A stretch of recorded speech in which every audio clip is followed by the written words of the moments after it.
I've been quiet for a few days because I've been doing some thinking. Two things have really stuck with me from the news cycle over the last week. The first is the report from Amnesty International diving into the human rights violations at alligator Alcatraz.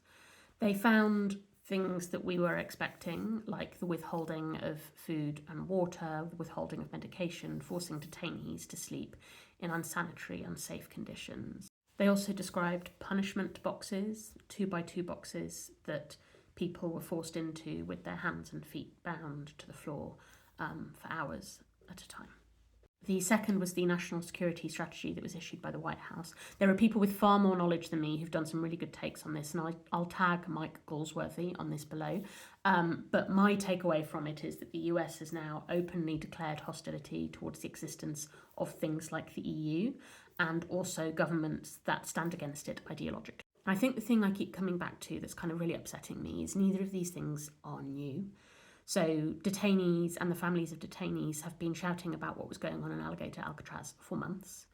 And we've seen Trump and JD Vance's open hostility against the EU for months, if not years as well. So there's this really sad, depressed, frustrated part of me that's like, so what? So what? Nothing's going to change, is it? And I saw that there was a statement from the European Council President Antonio Costa where he said, "What we cannot accept is this threat of interference in Europe's political life. The United States cannot replace European citizens in deciding which are the right parties and wrong parties," which obviously I agree with him. But is that it? I mean, I hope not. I hope that what's happening in the back rooms of the EU and its member governments right now is people finally actually coming to terms with the fact that they need to move away from reliance on the US economically, militarily, politically, whatever.